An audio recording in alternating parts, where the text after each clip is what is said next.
Assalamualaikum warahmatullahi wabarakatuh. Selamat malam, pagi, siang, anak-anak. Nah, apapun waktunya, semoga kalian diberikan kemudahan dalam belajar. Dalam kesempatan kali ini, Pak Buzar akan menyampaikan materi tentang sumber energi listrik. Oke, kita simak ya. Pak Buzar akan mulai tampilkan.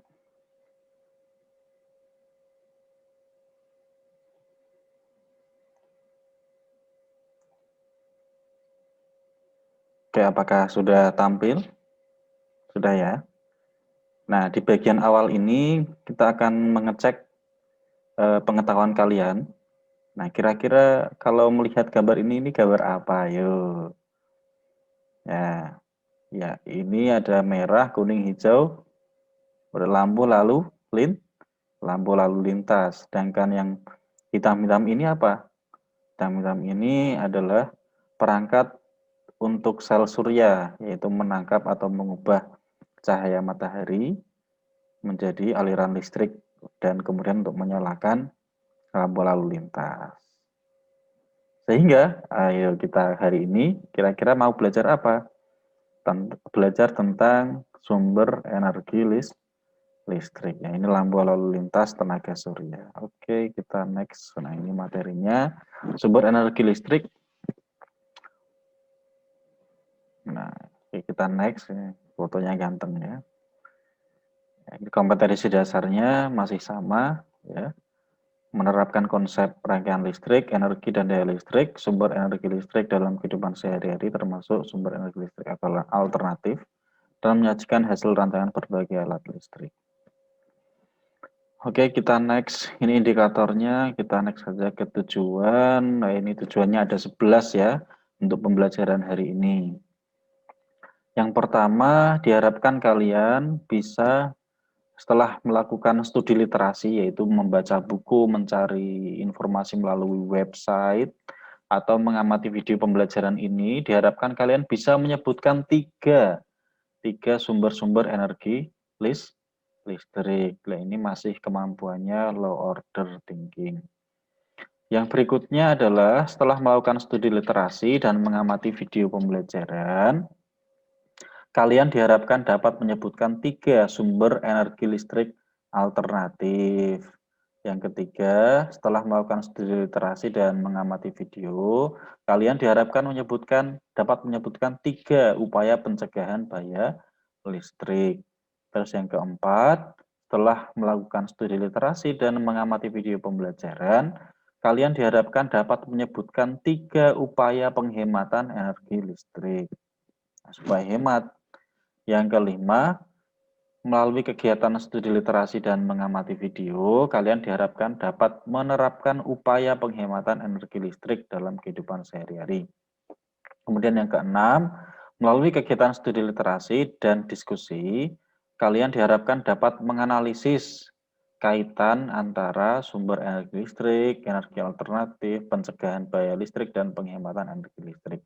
Yang ketujuh, setelah melakukan studi literasi dan berdiskusi, kalian diharapkan dapat memvalidasi analisis kaitan sumber energi listrik, energi alternatif, pencegahan bahaya listrik, dan penghematan energi listrik. Nah, kalian juga diharapkan dapat memiliki keterampilan nanti dapat mempresentasikan hasil kerja kelompok dengan benar. Kemudian untuk tujuan dari sikapnya diharapkan melalui kegiatan berdoa sebelum pelajaran dan kegiatan penutup itu kan berdoa ya. Kalian dapat menunjukkan sikap religius dengan berdoa itu. Kemudian dalam pengerjaan LKPD kalian diharapkan dapat bertanggung jawab ya, untuk mengumpulkan dan memiliki rasa ingin tahu. Yang ke-11, melalui kegiatan diskusi pada kesimpulan, kalian diharapkan dapat menunjukkan sikap menghargai pendapat teman-teman. Oke, kita next. Nah, dalam kegiatan pembelajaran ini diharapkan kalian dapat manfaatnya apa sih belajar ini, Pak? Sumber energi listrik ya tentunya semakin tahu kita energi listrik diharapkan bisa mengetahui nanti pencegahan bahayanya itu apa. Selain berguna, listrik juga ada bahayanya. Nah, mari kita menjaga keselamatan diri kita dari listrik. Kemudian manfaat yang lainnya apa? Nah, ini manfaat yang lainnya adalah diharapkan kita dapat berhemat dalam menggunakan listrik seperti itu. Oke, di awal ini untuk merumuskan masalah ada dua gambar. Nah, seperti permainan waktu kecil ya, waktu TK. Nah, ini perbedaannya apa ini antara gambar A dan gambar B? Ayo, ada yang tahu? Ya, Pak Besar beri petunjuk ya. Dari lampunya, lampu yang pada gambar A ini menyala, yang gambar B mati. Lampunya gambar A ini menyala, lampu gambar B mati. Nah, ini kipasnya nggak terlalu terlihat ya. Wah, ini ada putih-putihnya sebenarnya kipasnya nyala pada gambar A. Kerannya menyala juga pada gambar B mati. Nah, kira-kira yang lebih hemat mana ini? Lebih hemat. Ya, ayo, anak-anak. Kira-kira yang mana yang lebih hemat? Tentunya yang lebih hemat adalah gambar B, karena ini kan tidak butuh ya. Lampunya mungkin hanya satu saja. Ini TV-nya nyala padahal dia main game. Gitu. Ini dengerin musik juga. Padahal fokus pada HP-nya. Ini banjir ini kalau nggak ditutup airnya. Ya, dan seterusnya. Oke, setelah mengamati gambar ini, kira-kira kita akan belajar apa? Atau rumusan masalah apa yang tepat? Ayo, ada salah satu mungkin usulan? Kalau ini kan gambarnya tentang boros mana ya, atau hemat mana, seperti itu. Mungkin, apa ya? Ayo, ada yang tahu mungkin? Ada usulan? Ya, boleh. Kita tuliskan saja rumusan masalahnya bagaimana upaya penghematan energi listrik dalam kehidupan sehari-hari seperti itu. Oke, kita next. Nah, tadi untuk rumusan masalahnya ya dicatat dalam LKPD seperti itu. Nah, kemudian kita masuk ke materi. Materi yang lengkap, ya nggak terlalu lengkap sih. Nanti coba dicek di bahan ajar kalau misal kalian butuh informasi lebih atau bahan ajarnya atau materi yang Pak Uzair sampaikan di Edu Fikri itu kurang, kalian bisa mendownload atau mencari informasi yang lain yang ada di internet seperti itu. Nah, ini Pak Uzair sederhanakan melalui PowerPoint. Nah, yang pertama kita tentang sumber energi listrik, kita belajar sumber energi listrik itu dibagi menjadi dua, yaitu sumber arus DC atau direct current bahasa Inggrisnya, disingkat DC, bukan superhero ya, DC Justice League seperti itu, bukan. Atau bahasa Indonesianya arus searah. Nah, ini ada 1, 2, 3, 4, 5, ada 5 yang mungkin perlu kita ketahui. Kalau tadi kan tujuannya cuma 3. Nah, ini kalian kewajibannya menghafal 3. 5 alhamdulillah. Pertama elemen volta, dari kimia menjadi listrik, perubahan energinya. Ada elemen Daniel, gambarnya kalian bisa lihat di bahan ajar ya. Kimia menjadi listrik. Yang berikutnya elemen kering. Elemen kering itu baterai, ada merek alkalin, ada yang gambar kucing itu everyday ya, everyday. Kimia menjadi listrik. Akumulator aki pada motor, mobil, nah, kimia menjadi listrik. Nah, kemudian ada satu lagi nih, solar cell, dari cahaya menjadi listrik. Yang gambar tadi loh, apa namanya, lampu lalu lintas. Nah, dari cahaya menjadi listrik. Nah, kita next. Nah, kemudian ada sumber arus bolak-balik. Nah, ini biasa yang kita sebut dengan PLTU. Ada pembangkit listrik tenaga uap, tenaga nuklir, kemudian ada tenaga matahari, PLTS, kemudian ada tenaga gas, gas alam, PLTA, PLTP, panas bumi, kemudian biomasa. Biomasa itu apa? Baru dengar kan? Ada ini tanaman, pepohonan, limbah pertanian, limbah hutan, tinja. Ini yang diubah dari kimia menjadi panas, dibakar dulu, kemudian menggerakkan turbin dan menjadi listrik. Ada tenaga angin, bahasa Jawanya bayu ya, pembangkit listrik tenaga angin atau bayu, PLTB. Kalau PLTA sudah dipakai air, makanya ini pakai bayu. Bukan Pak Bayu Satpam. Nah, kemudian yang berikutnya alternatif yang lain, yaitu gelombang air laut. Indonesia kan negara maritim ya, ini seharusnya bisa ini dipakai. Tapi ini belum terlalu banyak. Nanti kalian sumbernya ada di Wikipedia, kalian bisa mencari. Indonesia sudah punya pembangkit listrik tenaga apa saja. Dan bahkan ini ada sumber energi listrik tenaga sampah ini yang sudah menerapkan, ada di Singapura. Singapura itu sampahnya dibakar kemudian jadi listrik. Oke, next. Nah, yang berikutnya adalah upaya pencegahan apa ini? Oh, maksudnya upaya pencegahan bahaya listrik ya. Ya, contohnya nanti kalian bisa mengeksplor kembali, bisa mengeksplor lagi, mencabut kabel dari stop kontak bila tidak digunakan. Ini berbahaya kalau kabelnya nancep terus. Yang berikutnya menghindari air. Kalau tangan kita kondisinya masih basah dari kamar mandi, dilap-lap dulu, dikeringkan dulu sebelum memegang stop kontak atau segala peralatan yang berhubungan dengan listrik.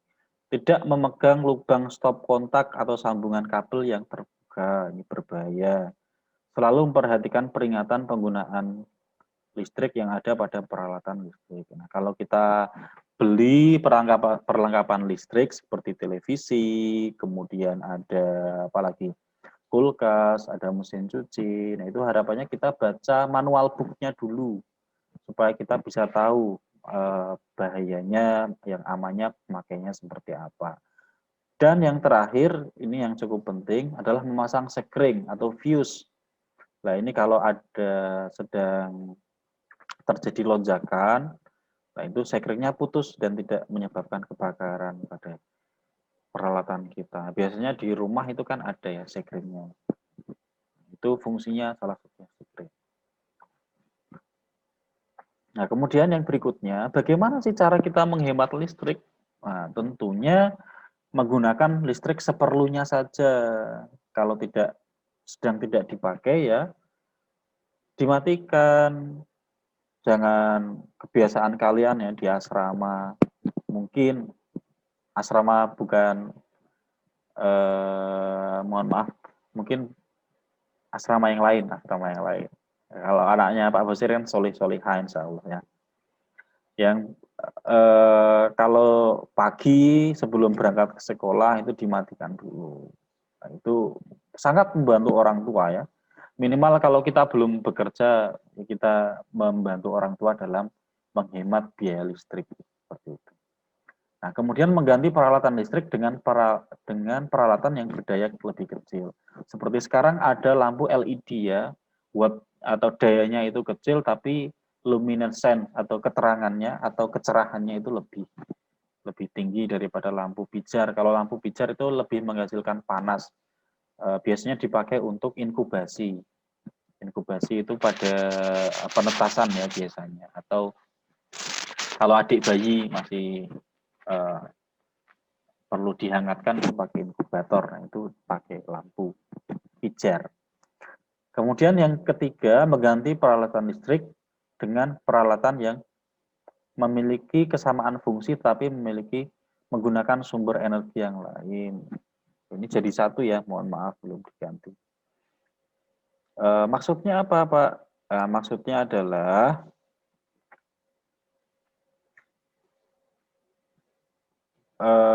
sumber energi alternatif mungkin ya maksudnya. Misal kalau kita punya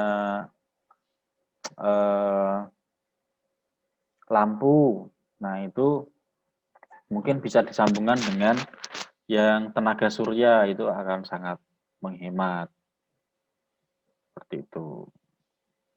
Nah, yang terakhir ini dalam penutup materi ini, nah ada cara yang lain hemat dengan saklar otomatis. Nah ini penelitian yang dilakukan oleh Ben Riwati dan Mas Torik dan Mbak Ermawati, bukan Bu Erna ya, guru matematika.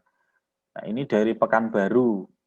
Beliau membuat penelitian, menganalisis kalau saklar di rumah, lampu di rumah itu dikontrol dengan saklar otomatis itu seperti apa nantinya. Nah ini ternyata ini apa namanya saklarnya menggunakan dikontrol dengan microcontroller Arduino Mega 2560. Nanti kalau kalian pengen tahu bisa cari di internet bentuknya seperti apa sih. Nah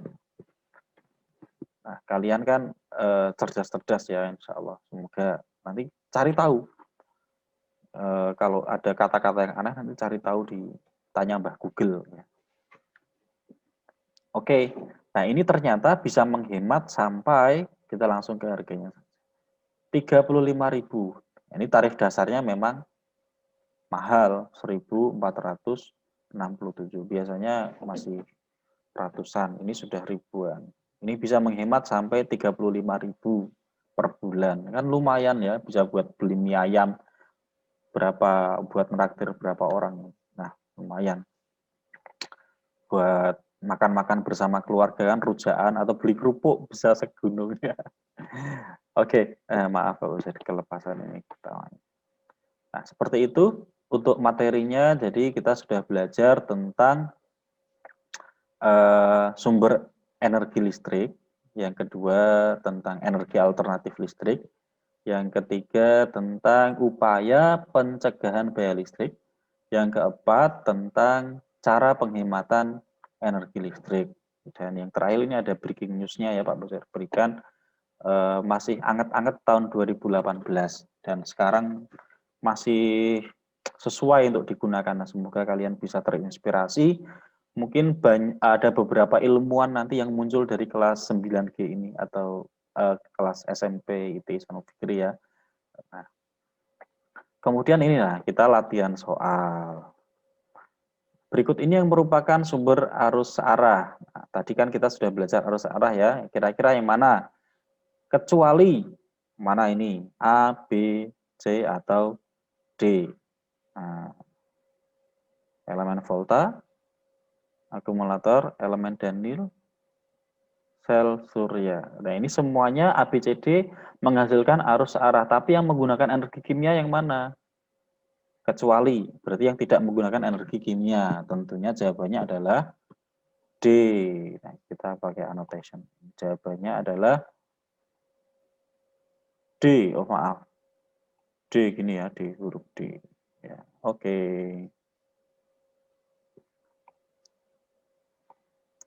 Kita lanjutkan. Next. Nah, sudah tadi ya ini ya, latihan soal 2. Pada pembangkit listrik tenaga uap tidak termasuk dalam sumber energi alternatif. Kenapa? Dikarenakan PLTU menggunakan minyak bumi dan batu bara sebagai bahan bakar. Pembakaran minyak bumi dalam PLTU meningkatkan gas rumah kaca. Batu bara merupakan salah satu komoditas unggulan Pulau Kalimantan. Pembakaran batu bara dalam PLTU. Nah, kira-kira jawabannya mana yang sesuai? Nah, kalau kita cermati untuk jawaban nah, pensilnya mana ini ya pensil? Pensil mana pensil? Oke, ini. Kalau yang ditanyakan adalah sumber energi alternatif, sumber energinya, berarti jawaban yang tepat adalah A. Kenapa? Yuk kita lihat. Ini kan menggunakan sumbernya minyak bumi dan batu bara. Maka ini sumbernya ada di sini. Kalau yang B kenapa tidak? Karena ini hanya menjelaskan tentang akibat saja. Ini menjelaskan tentang akibat.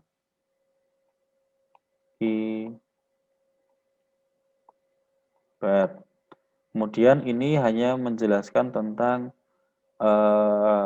perolehannya batu bara itu dari mana. Yang C ini juga salah. Kemudian yang D, pembakaran batu bara ini menghasilkan malah pencemaran ya. Ini menghasilkan apa ini? Akibat juga ini akibat. Akibat. Nah, seperti itu. Jadi jawaban yang tepat adalah A. Oke, semoga bisa dipahami. Kita lanjutkan ke soal nomor 3. Oke. Perhatikan daftar berikut. Pembangkit listrik yang termasuk dalam sumber energi listrik alternatif. Ayo, tadi ada singkatan-singkatan ya. Yang termasuk dalam sumber energi listrik alternatif. PLTA ini air ya. Air, tenaga gerak berarti alternatif. PLTGE. Ayo, apa tadi GE? Pak Besar juga lupa ini. Ya, kita lewati dulu. PLTU, tadi sudah dijawab ya. PLTU menggunakan sumber dari batu bara dan minyak bumi, sehingga ini tidak alternatif. Nah, kemudian PLTS, ini tenaga surya, tentunya oke. SA kalau nggak salah sampah ya. GE, kalau tidak salah gelombang air laut. Sehingga selain yang ada nomor 5-nya.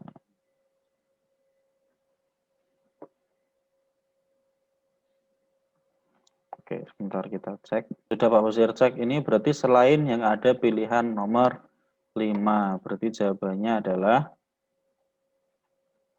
B.